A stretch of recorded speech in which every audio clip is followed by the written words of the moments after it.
UP के अमरोहा के हसनपुर में अस्पताल की ओटी सील होने के बावजूद गर्भवती महिला की डिलीवरी किए जाने का मामला प्रकाश में आने पर स्वास्थ्य विभाग ने एक अवैध रूप से चल रहे बाल क्लिनिक पर छापेमारी की।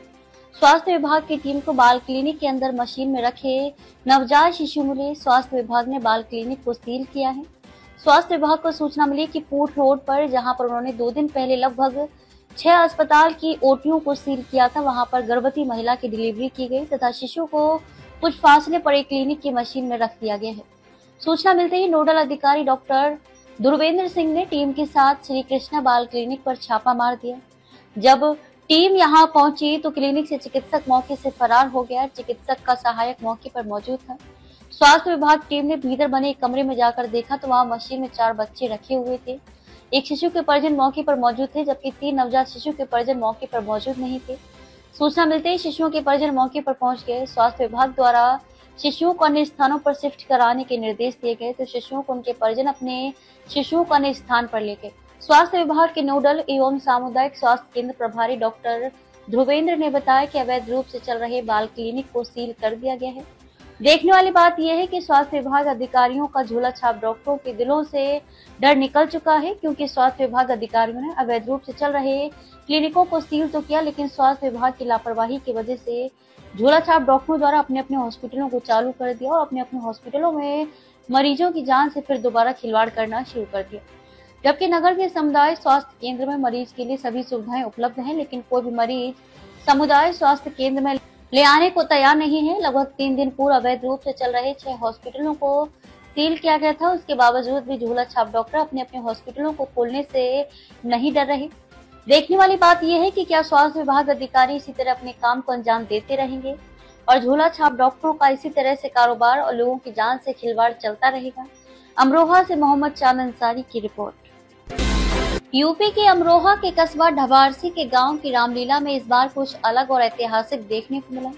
रामलीला मंचन के अंतर्गत कन्यादान की लीला का मंचन किया गया। मंच पर वास्तविक कन्यादान का आयोजन कर गांव के लोगों ने परंपरा और सामाजिक जिम्मेदारी का नजारा देखा।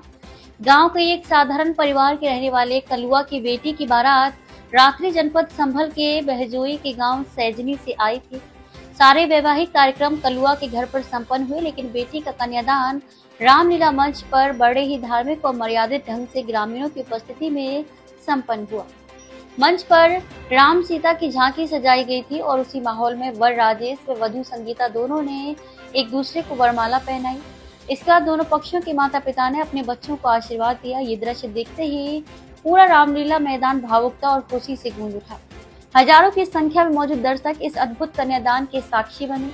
इसके अलावा वधू को दिए जाने वाले उपहार रूप में रामलीला कमेटी के सदस्यों ने ग्रामीणों की मदद से पूरा दहेज दिया। माहौल इतना भव्य था कि मानो पूरी रामलीला अपनी परंपरा से निकलकर गांव की सामाजिक जिम्मेदारी निभाने में शामिल हो गई। शादी की सभी रस्में पूरी मर्यादा और धार्मिक विधि विधान से संपन्न की गई। रामलीला कमेटी के अध्यक्ष अंकुर त्यागी और प्रबंधक राजेश शर्मा मंच पर पहुंचे और नवविवाहित जोड़े को आशीर्वाद दिया। दोनों ने वर वधू के उज्जवल वैवाहिक जीवन की कामना करते हुए कहा कि यह आयोजन केवल एक विवाह नहीं बल्कि समाज के लिए प्रेरणा है। गौरतलब है कि ढबारसी में पिछले 62 वर्षों से रामलीला का मंचन धूमधाम से होता आ रहा है, लेकिन इस बार की रामलीला अपने आप में ऐतिहासिक बन गई। पहली बार किसी बेटी का विवाह रामलीला के मंच पर कन्यादान की लीला के दिन कराया गया। रामलीला कमेटी के अध्यक्ष अंकुर त्यागी ने इस अनोखी पहल की जिम्मेदारी अपने हाथों में ली। उन्होंने निर्णय लिया कि जब मंच पर कन्यादान की लीला होगी उसी समय गांव की बेटी का वास्तविक कन्यादान कर समाज को एक नई दिशा दी जाए। उनके इस निर्णय को गांव वासियों और कमेटी के सदस्यों का भरपूर सहयोग मिला। अंकुर त्यागी ने कहा कि ढबारसी की रामलीला धार्मिक आयोजन के साथ सामाजिक जिम्मेदारी निभाने का भी एक सशक्त मंच है। उन्होंने इसे गांव के सभी लोगों की एकजुटता और बेटी के सम्मान की मिसाल बताया। जब विवाह की रस्में चल रही थी तब रामलीला मैदान में मौजूद दर्शक भावुक हो उठे। गांव के लोग बेटी के विवाह को अपने परिवार की खुशी मानकर उत्साह से झूम उठे। इस दौरान रामलीला मंच पर गूंजते भजनों और शंख ध्वनि ने पूरे माहौल को आध्यात्मिक बना दिया। बच्चों ने फूल बरसाकर नवविवाहित जोड़े का स्वागत किया। इस आयोजन ने समाज को एक बड़ा संदेश भी दिया कि सामूहिक सहयोग से किसी भी बेटी की शादी को सम्मानपूर्वक संपन्न कराया जा सकता है। आर्थिक रूप से कमजोर परिवारों के लिए यह कदम उम्मीद की किरण साबित हुआ। कमेटी के सदस्य और गाँव वासियों ने विवाह को अपने अपने स्तर पर सहयोग देकर इस पहल को सफल बनाया। ये जो रात रामलीला में शादी हुई है, क्या मामला है? ये जनपद अमरोहा का गांव है हमारा वारसी, जिसमें पिछले 63 वर्षों से जो है रामलीला का कार्यक्रम चलता आ रहा है, जिसमें गांव के जो है दानदाता सहयोग करते हैं और उसके बाद ही जो है कार्यक्रम संपन्न।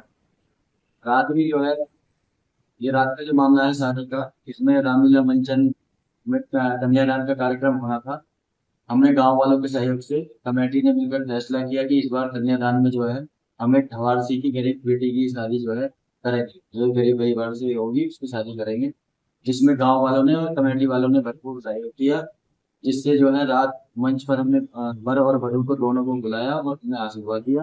पूरे गांव ने सहयोग दिया और 11 की संख्या में जो है भीड़ वहां पर प्रशासन का भी बहुत अच्छा सहयोग हमें मिला, इसके लिए सही बात है।